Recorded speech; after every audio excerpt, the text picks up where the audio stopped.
Thank you for joining us for The Drive Back, the movie podcast where we imitate our favorite thing to do after a movie, which of course is to talk about it on the ride home. I'm Garrett, and as always, I'm joined by my good friend and co-host, Adrian. Hey, how's it going? And today we've got a franchise fever, which we haven't had for quite a while. Um, it's usually because it takes a little bit longer to do these, because there's more than two movies, typically. But Adrian, what is a franchise fever? It's a basically we consider it two or more, or actually three or more films. So two films is not considered a franchise.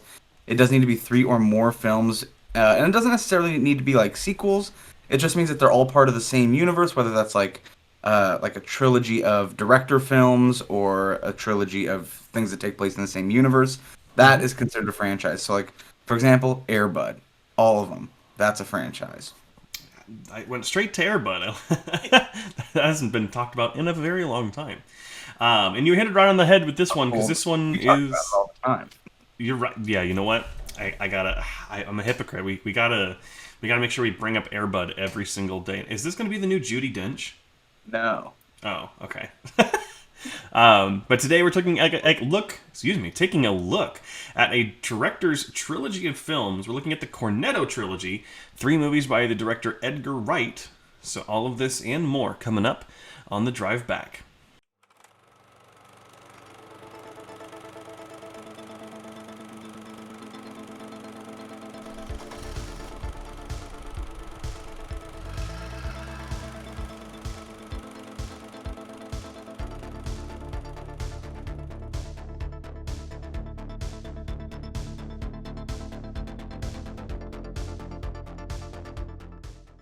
Alrighty, and we're back with the Cornetto Trilogy. This has been a long time coming. I know we've talked about this trilogy probably since the start of the podcast, off of podcast. I mean, we've been talking about watching them for quite a while. Yeah. Yeah, I think we kind of just both put this one on there because there are 3 films that are, I mean, like you talk to any film buff and they're pretty well regarded. Yeah, I think these movies in general are considered in a lot of really good favor. I think they do. I think we'll talk about it, but they do a lot of things that are extremely creative, and also just very, very good. And it's really fun to watch. It's there. That's kind of my opinion so far. Is it's really, really fun. Yes, absolutely. That's a great and mirrored opinion that I have as well. But let's go ahead. We'll drop a spoiler warning just, I guess, ahead of time for all 3 of these. They're pretty dated, so if you haven't seen them, it's definitely go watch them. But that's definitely the recommendation is go watch these. Yes. If you haven't seen them.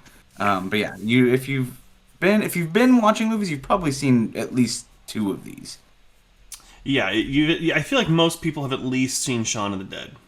That's the most, and then most people have seen Hot Fuzz, and then I feel like The World's End is probably the least seen. Yeah, but we're going to talk about each one, so make sure, if you want to watch them, they are only available to rent right now, unless you have some sort of like weird subscription thing. I think like It'll cost me $12 total to rent the whole thing. Yeah, and it was well worth it. So yeah. But we're going to go ahead. We're going to start off with the first movie that was released, which was Shaun of the Dead. Released in 2004, it was directed by Edgar Wright and stars Simon Pegg, Nick Frost, and Kate Ashfield. The uneventful, aimless lives of a London electronics salesman and his layabout roommate are disrupted by the zombie apocalypse. And in that synopsis, you get the feeling of what kind of movie this is. It's probably the most well-known horror comedy, I would say. Apart from like Evil Dead 2, I would consider more of a comedy than It's the one about horror the movie. people in the woods, not cabin, but the one it's like Bill and about the lumberjacks who don't want to kill Tucker and anybody. Dale versus Evil. Yeah, that's all. It's probably like on par with that kind of film. That's just like universally, if you're into horror comedy, it's just kind of known. I would say you also Cabin in the Woods is also up there too, but it's not. That one's a little bit more horror than comedy, even though there's like they definitely poke fun at the formula. That more touches on the comedy part, whereas this is very much a comedy movie. Yes, I mean it is still horror because it is a zombie apocalypse, but it's more funny than anything else, and I think that's where we can really start talking about this movie, because this movie is incredibly well written. Yeah, I mean, I was telling Cassidy when I was watching it that I think Edgar Wright, after rewatching all 3 of these, might be one of my favorite directors just of all time. I think he has such a unique vision. It's almost like he has this Wes Anderson approach to like having his own style that no other movies made feel like his films. And Shaun of the Dead is literally, it was a great start point for this trilogy, and I feel it just gets better. But Shaun of the Dead is incredible. It's extremely well written, as you said, and it's just really well rounded as well. I don't think that it really skips a beat at any point. The fact that they foreshadow the entire movie in the dialogue in the first 20 minutes is still unparalleled. Like they try to do the same thing a little bit later with World's End, but I think it's a lot more apparent here. And it may not come to you after the first watching. Like you're like, "Oh, it's just the plans for the night." And you watch it again and again and you're like, "Wait a minute. That's what they do." Yeah, it's literally what they do. And then they kind of hint at it at the very end too when he's like, "So what are the plans?" And then they make new plans for the day. Yep. It's like going back to the Winchester for shots, and they literally go there and load up a Winchester rifle and shoot it. So like it's brilliant. There's so many things that I think are just so witty with this film. I think it totally balances the slapstick gag comedy with an extremely well-written story. Like the scene where they bump into the other group of people that are identical, and it's like they show literally person by person that they're all the same people. Like they're literally almost twins at the fence crossing. Yeah. And it's one of those things where like they tie into the story, it makes sense, but it's also just so funny to watch. Like you're sitting there and then they don't just outright tell you, they kind of let you sit with it for a little bit, where the camera almost lingers to the point where you're like, wait a second, is that all the same people? And then they really they hone it when they walk by each other, and it's like, hey. Oh, they're all identical. Hello. All the little like greetings that match the it's so and then even Ed and the other guy, he's like, all right.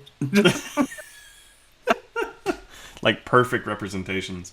Yeah, no, it's really, really like witty, but the child locks in the Jaguar when they're trying to get out. It's just the little things that just keep like this is one of those movies that's endlessly rewatchable, in my opinion. Yeah, and of course the famous the bar fight scene to Queen has gone down. I would say in movie history. If you are aware, I feel like that's super. Even video games. We were just playing. What game was that? Back for Blood, and they had a similar sequence rocking scene that was exactly the same. Like literally, I think I screamed like, "We're in Shaun of the Dead!" If they didn't get the rights to Queen's song for that movie or for that part of the game and had that play, that would have been just an incredible reference. That would have been an incredible reference. But that feeling people try to capture all the time. It's an incredible scene. And it's filled with comedy. The movie does get gory at times, and they all do. And it's kind of one of the things that makes this dynamic so fascinating to me is the fact that it's super funny, but then they also don't shy away from some pretty horrific gore scenes. Yeah. Like there's that scene where, oh my gosh, what was his name? The guy with the glasses. The guy who's about to turn on him and like, I'm getting out of here. And then he gets pulled out the window, and they show this. The zombies rip open his insides, and then all of his limbs pop off. And it's all shown. I believe it's a reference to one of the Dawn of the Dead movies or Night of the Living Dead where something similar happens. And it's whatever one's in the shopping mall. I think that's Dawn of the Dead. I think it's the one Zack Snyder did, actually.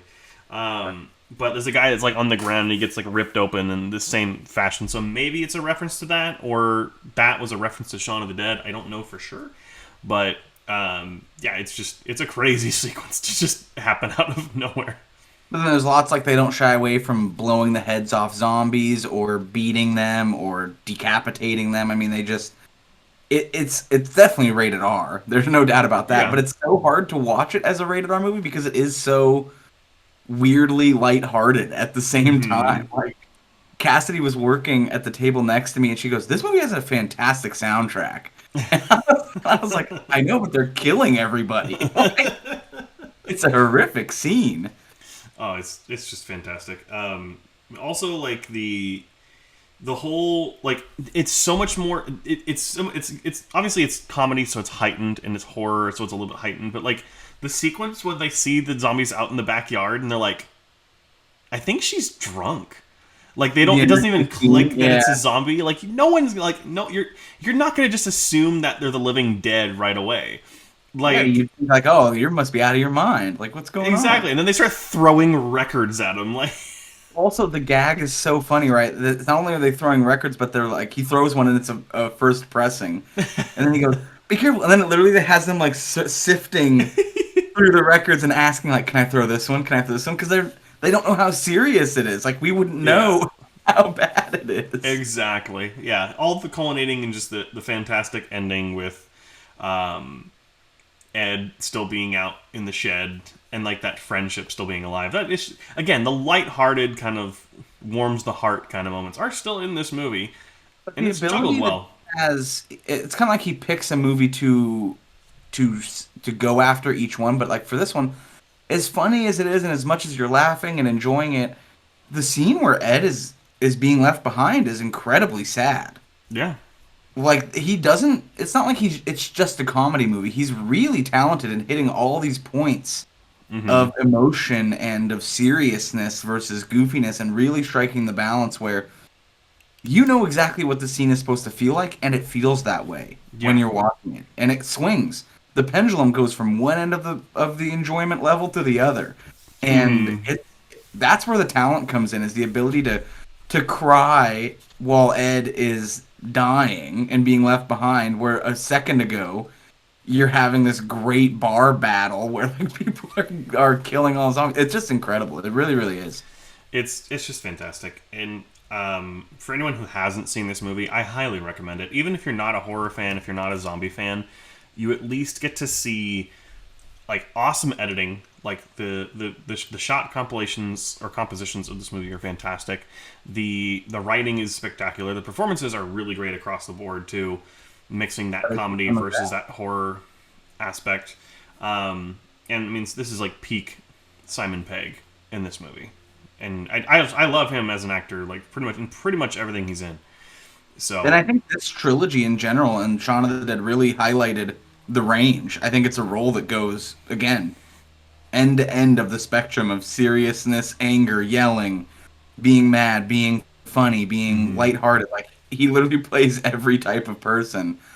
But I do want to talk about one of my favorite scenes, which is super subtle, and I think it's really quick. But when they're in the backyard after the mom gets bitten, but we don't know it yet, and he goes, "Okay, I'm gonna go ahead and look out and see if the road is clear." And he climbs up on this little slide in the backyard, and it just stays on his feet, and he pops back down, and they go, "Well, is it clear?" And he goes, "No." And then they go, "How many are there?" And he just goes, "Lots." It pans up. It's like a sea of zombies. We're not selling that well enough because it's the look on his face that's the best. He's just like Penis in his voice. it's so good. Please watch this movie. Please go out there and support it. It's so good. Really, really good. But let's go ahead and we'll wrap up Shaun of the Dead and we'll move on to the next film. So Adrian, But we bury Shaun of the Dead. let's 'Cause let's, let's bury the cricket bat as it were. What's your like? I don't know if you have any final thoughts or a score. I'm sure you got it. I watched this when I was younger with friends that were into it, and like my friends' parents that were super into it. My family wasn't really into this kind of movie. I actually don't know if my parents have seen it. They'd probably like it. But I grew up watching it. I knew it was good, but rewatching it now, it's Mm-hmm. especially having been on such a what we like to call our film journey. I feel like I pay attention to so much more about like whether they're just doing straight exposition or if they're using the camera to tell me the story. Yeah. And this movie really does strike an incredible balance that makes this movie feel the perfect length. You get all the story, you feel for every character, you understand everybody. It's a talent for sure, and Edgar Wright is definitely a master at this type of film. And there's no wonder there's a trilogy for it. So because of that, I gave this movie a 90. Alrighty.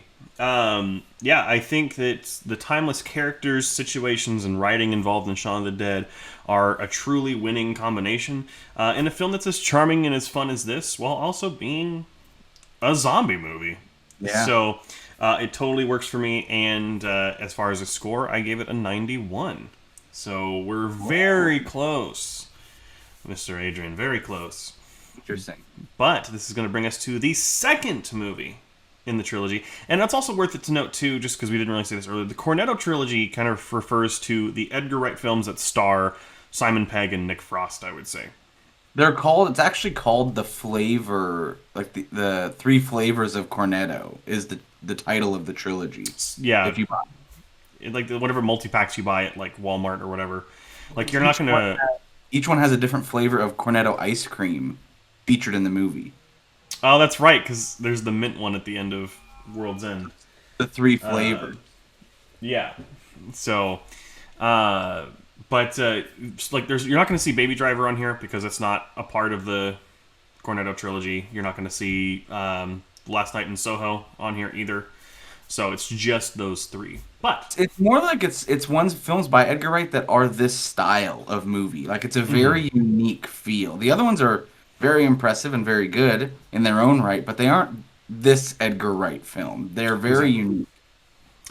Yeah, so we'll go ahead and we're going to talk about it a little bit more with the second film in the trilogy here, which is Hot Fuzz.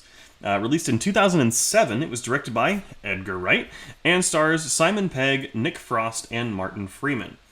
A skilled London police officer, after irritating superiors with his embarrassing effectiveness, is transferred to a village where the easygoing officers object to his fervor for regulations as a string of grisly murders strikes the town. So, this movie... So, while Shaun of the Dead is more of a horror, tribute, parody, loving, kind of a film, this one is the same thing for action movies.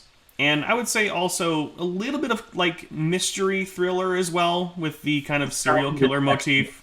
Yeah, like maybe a little bit of Sherlock Holmesiness kind of thrown in there. A little bit, yeah. And I think this movie is just as good as Shaun of the Dead. I love this movie so much. But like again, it really comes down to the same things here. The writing is fantastic. Actually, I would say the editing in this movie is better. I think the editing specifically gets better with each film. I think he hones the editing more and more. We'll see. This one I feel like is the best though, because the amount of match cuts are perfect. Like when it cuts from one scene to another and it's a similar object or the same object or whatever, is fantastic. And again, you really got to hand it to Simon Pegg and Nick Frost in this movie, which Nick Frost kind of plays a similar type character as he did in Shaun of the Dead. He's a little bit more. He's not like a completely lazy, living at home doing nothing kind of a person, but kind of same like kind of optimistic personality, which changes with The World's End, but we'll get there. But yeah, I mean, there's also a lot of guest stars in this movie too. Yeah, I think they definitely had the pedigree going with this one after Shaun of the Dead that people just wanted to be in it and they just wanted to be a part of the film. But I think this movie does a fantastic job of, again, you know that it's an Edgar Wright film, so you know it's funny, you're laughing the whole time, but you're also, again, that unique balance trying to piece together who did it, who the killer is. How could they possibly... Like, you're also trying to solve this crime as if you're watching a detective TV show or a crime show.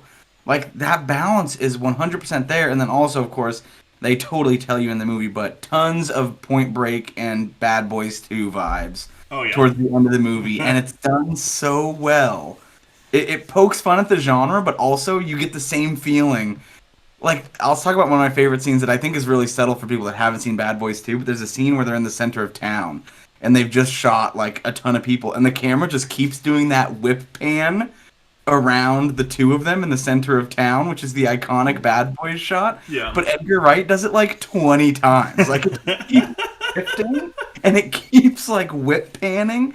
And they're just chatting. Like, they're not even doing anything cool. It's just totally making fun of it. But in the like, it's that fine line before you kind of enter the desert of that joke of, like, I'm going to do it so well that it's funny. Like, I'm making fun of it, but I'm also going to make sure that I do it perfectly so that it hits exactly home, and that's what makes it so good. Yeah, like this could have taken more of a comedic route. It could have gone more into like the the parodical satire kind of way. Yeah. But like you said, it works just as well as its own action movie as it does as a tribute. Like the entire street battle sequence, when like the priest is like, "Let not violence rue the day," and then like has double guns come out of his sleeve, is like pure Michael Bay. Well, and then they call back. It's all about the catchphrases. Like throughout the whole movie, Ed's character, what's his name in this one? Danny? I think it's Danny. Yeah. Danny, his character throughout the whole thing is like, "Did you say something cool?" And there's a scene where he doesn't say, like, "chill out" when he puts the guy in the freezer. But then he goes, "There was a situation that you missed earlier where there was a monkey." Like, they're all about how cool the catchphrases are. And even all the callbacks, right, in that big fight where the lady from the very beginning when he checks into town and she says fascist. And she's doing the crossword, and then he says hag. And it's like he goes, "Oh, it's 3 across." And then they yell it at each other during the battle. Like, it's just a real talent. It's really well done. Not to mention, too, it's the only action movie I know of where they distinctly tell you explicitly how they have all the guns that they have. And it's because they literally took them from some old man's house as part of, like, some sort of routine investigation or whatever. And a sea mine. Which that also comes in later, too. It's just, it's so well done. Like, this one is, I would say, a lot more, I don't want to say palatable compared to Hot Fuzz, because there's still a lot of blood and gore. Hot Fuzz. What? You said it's more palatable than Hot Fuzz. Or Shaun of the Dead, I mean. Oh, okay. So, there's still a lot of blood and gore in this movie. Like, particularly the part where Timothy Dalton falls on the church steeple. And he's just sitting there. That's like a scene out of Silent Hill. Like, that's Pyramid Head almost. But then also, like, all the kills with the hooded figure, like when they push the church tower, like, cone off and it hits the reporter's head. I remember watching this with my grandmother because I was like, "Oh yeah, it's just a comedy movie," and then that happened, and I was like, "Oh." That's what I'm saying. But like, it's so funny, but then it also shows the stuff. Like, it doesn't shy away. It doesn't shy away, and I love it all the more for it.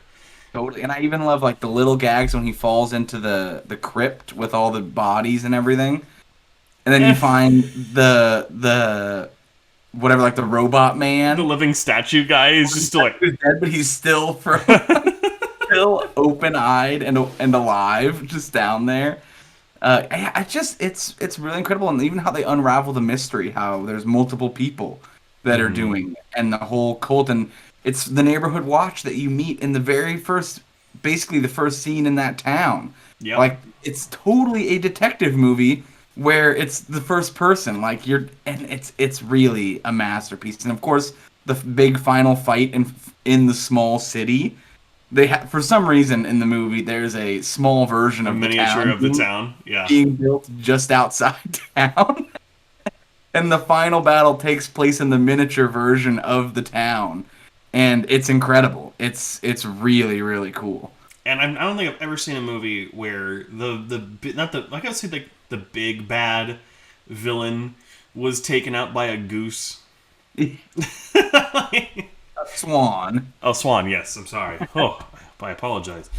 But yeah, this movie's just... We're talking about how much we love this movie. Like, just like Shaun of the Dead. It's so well written. It's so well acted. Please go out and watch this movie.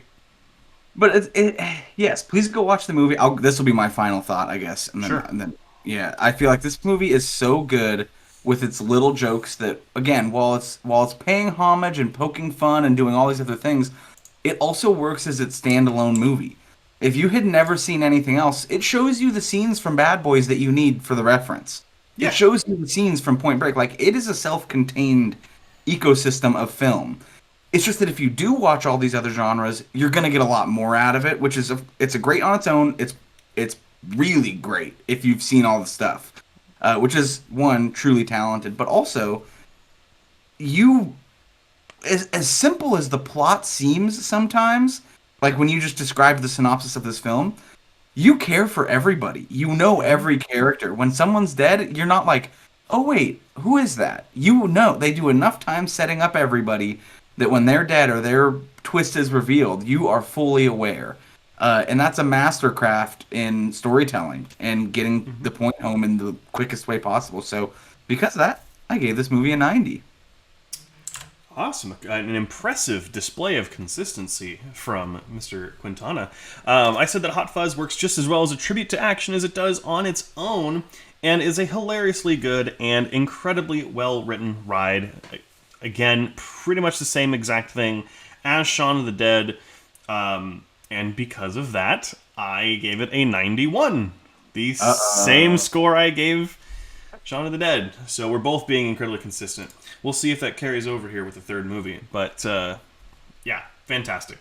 Yeah, absolutely incredible. I would say, obviously, they've been given the same score. I think if you're trying to kind of show someone this, Hot Fuzz would be the one to potentially start with. And then if that person likes because I feel like it's the most honed of the style. I would say, yeah.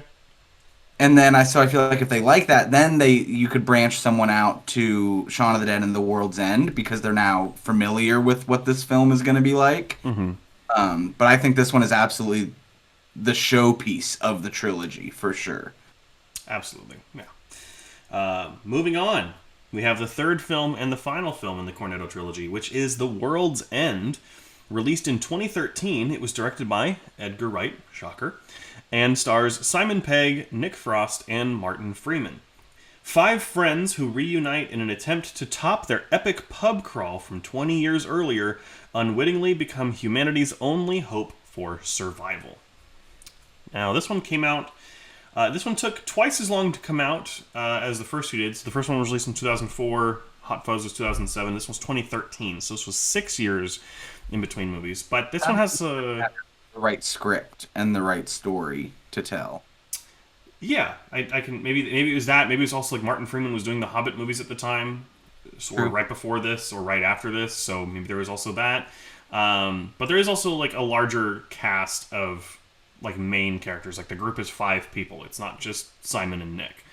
Or it's not. It's usually 3. It's usually always the girl. Yeah, which there isn't. There wasn't a girl in Hot Fuzz. Well, I guess it would be the police lady.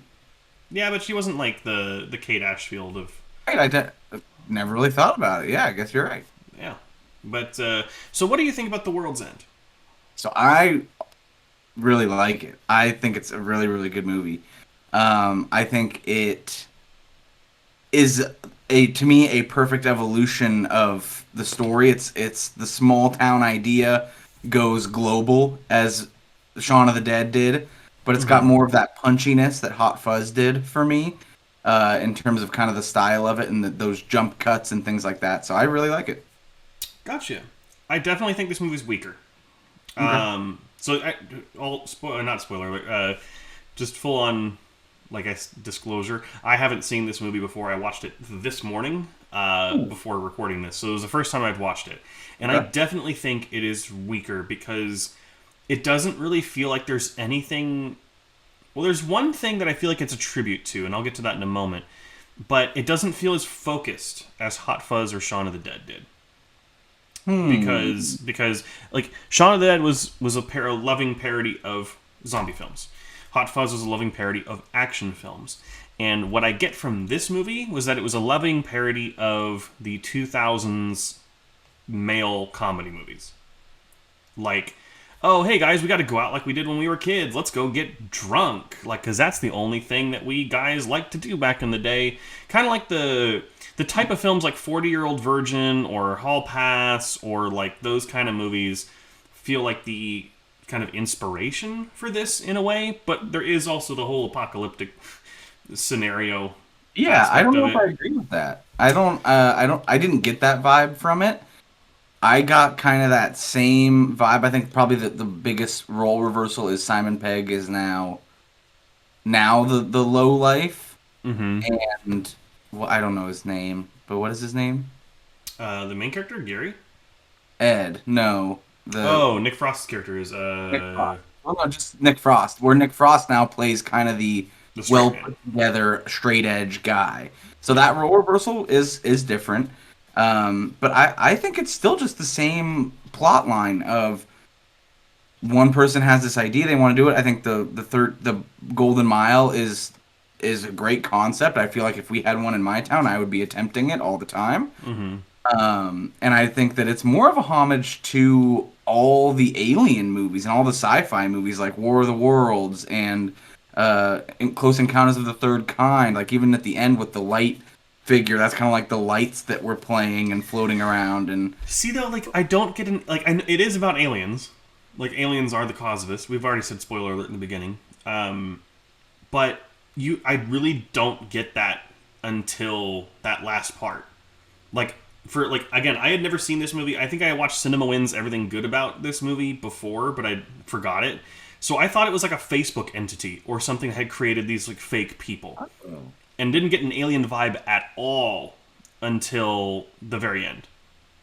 Like when they were actually talking with Bill Nye's character.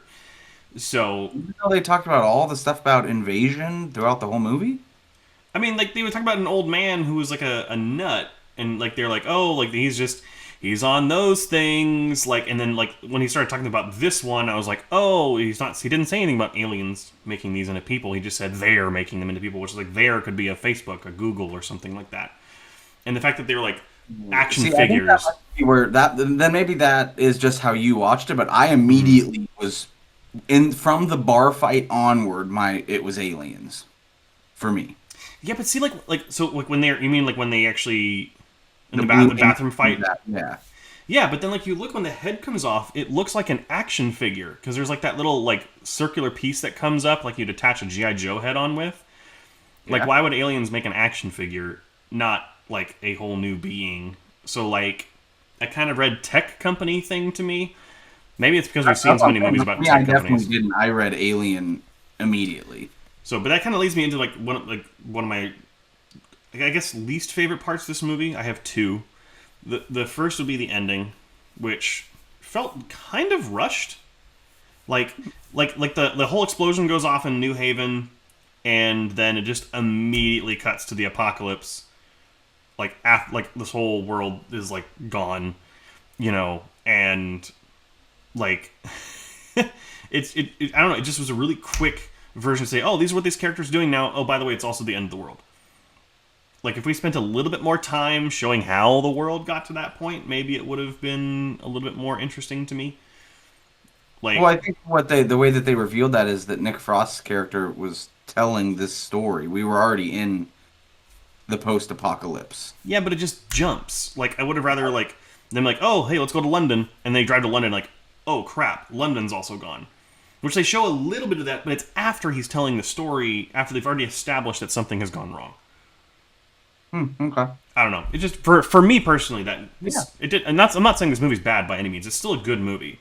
It's just I don't think it's as strong as the other two. But my other least favorite part is the first act of this movie.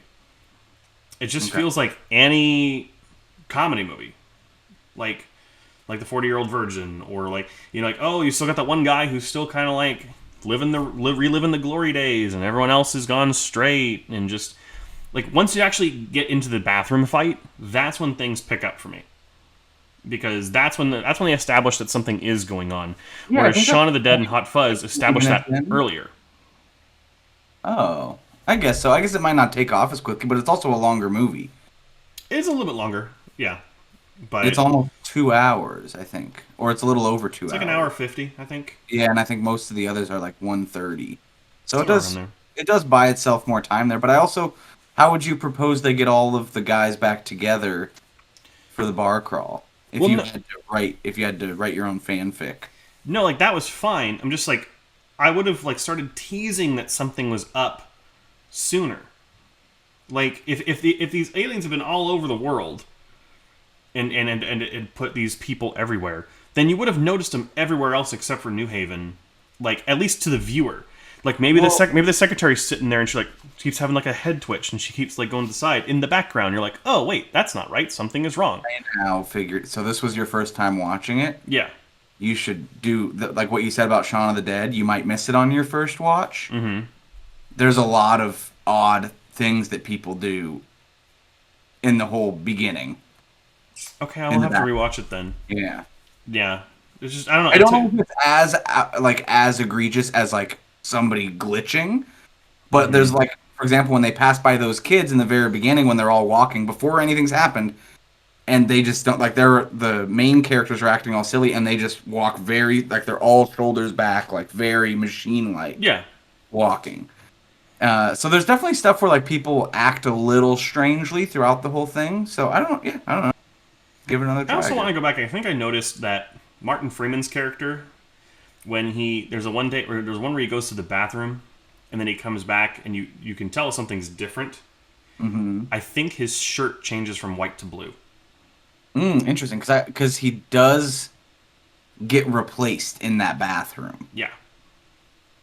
So and that's why Gary is like, he's never made it this far. Mm-hmm. Until he just changes that, like he's going to say something's wrong, and he's like, I love the new you. Like, that was great. And also, positive props for this movie. They didn't go with the whole girl gets with Gary thing at the end. No. Which, thank you. I will be the first to say someone with my namesake was a bit of an asshole and didn't deserve the girl. So, I'm glad that he didn't. And I also like that not everybody made it in the friend group. I mean, obviously they all did something, but not everybody made it. And I really... I really liked the whole... that Simon Pegg's character, Gary, still was having a pint at every bar. Uh-huh. Like, even if he had to sneak it or, like, drink someone else's, and even during fight scenes, he's, like, trying to have his pint. And then I really loved...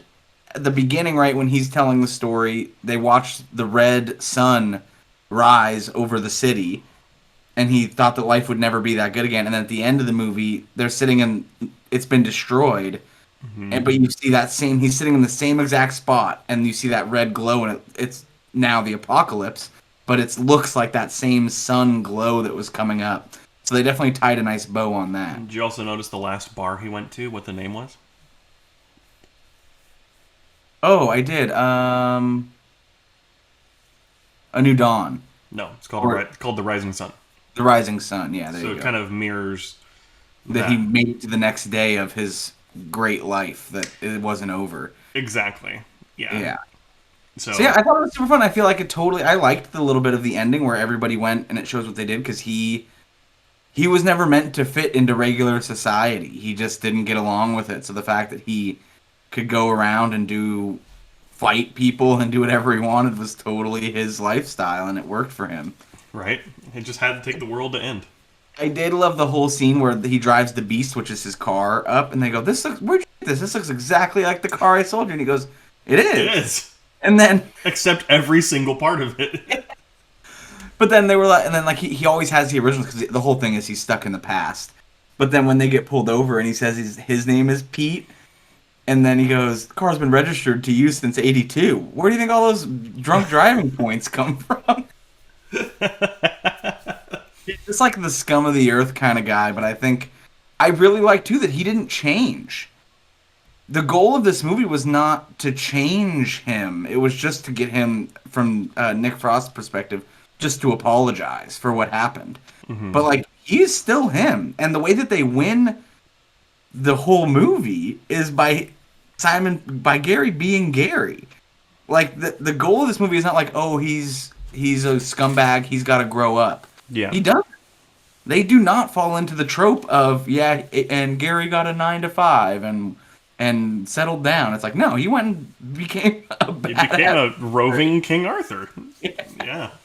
So I like it didn't really play into all those tropes. I thought it was fun. And then it also poked fun at The Day the Earth Stood Still with the big giant robot guy. Yeah, kind of Thor too, I guess, from the first one. Mm-hmm. But yeah, I really like it. I think it's a great movie. Yeah, I still think it's a lot of fun. So, let's go ahead and go into some final thoughts and some scores. Mr. Adrian. My final thoughts are, I think this movie is a great round off for the trilogy. I think it's got a lot more stuff that I think people more into I think the movies age with us. So zombie movies pretty straightforward to understand from everyone's perspective, even kids, even though it's a little gory. But I think you can get it from a pretty young age. Hot Fuzz has a little bit more of adult stuff in it, and I feel like The World's End has a lot to do with like friendships that have grown up and those dynamics and managing those, and those really hit home. And I think that's super, super enjoyable to watch someone do so well on screen. So I think the trilogy ages with the people that watched them. So I definitely think it's a great round off, and because of that, I gave it a 90. Wow, a perfecto trilogy from Adrian. I think it's the first time that's ever happened. In history of anyone. Like, Yeah. like you're witnessing a first. Everyone who's out there listening. I wish I had the same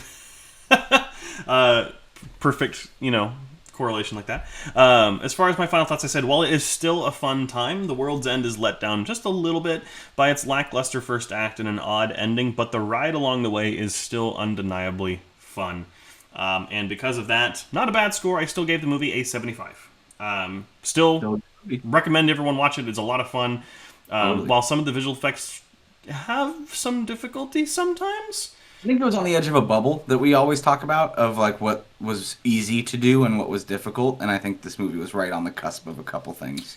Yeah, there's still some awesome fight sequences in this movie that are a lot of fun. I would say they're probably the best fight sequences in the whole trilogy.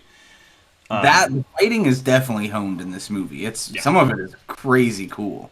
Oh, it's awesome. Like when they break people over the toilets in the bathroom, still looks or awesome. Like when Nick Frost's character gets 2 stools and puts them on his fists. Well, I know he's a huge WWE fan, and he uses those WWE moves throughout the movie. Like when he breaks his the one robot over his knee or whatever. Oh, it's great. But anyhow, that's going to bring us to an end for this franchise fever. An impressive display of consistency from Adrian, but I guess more so it's Edgar, Simon, and Nick's consistency. I think all of them together, I think, really deliver. I think they're all a package. Like, I feel like all these movies exist together, and you watch them all. Like, I wish I could give one full score of 90 for the whole trilogy, which I did. That's your average, yeah. But that's what I'm saying. But like, they all exist together for me. They're all the same. Yeah, and I think when I do the math out, which I'll have to do this separately on our Google Sheets for all of our scores, but I think this is our highest average score franchise we've ever done. I was definitely, I would say I think you were really high for Lord of the Rings. And you kind of brought it down a little bit. I think I was, huh? I said you brought it down a little bit. Especially when it came to you're talking about collectively our highest average. Yeah, like this is our highest average. Yeah, because we gave 2 91s, 3 90s, and 75. Yeah, so we're very high 80s at this point. I think the highest franchise we'd reviewed was Back to the Future, and so this will now be probably either first or second. So, but next week we have the return of the Phone a Friend episode. A friend of mine named Joey has not Adrian's friend Joey, my friend Joey, different Joey. Sorry, Joey, I still consider you a friend, both of you. But we're gonna be watching Who Framed Roger Rabbit next week. Who done it? A whodunit. We'll find out because it's also a very awesome movie. So hopefully we'll have a lot of fun with that one. But Adrian, if anyone out there, we're almost at 100 episodes. If they don't know where to follow us online, it's kind of their fault. But can you remind them one more time? Sure. The Drive Back Podcast. We're here on YouTube. We post every Monday. Go ahead and subscribe, follow, hit the bell, all that good stuff. We have all kinds of different content. You can scroll back through. We've got many different episode types, all kinds of fun stuff. We have guests on.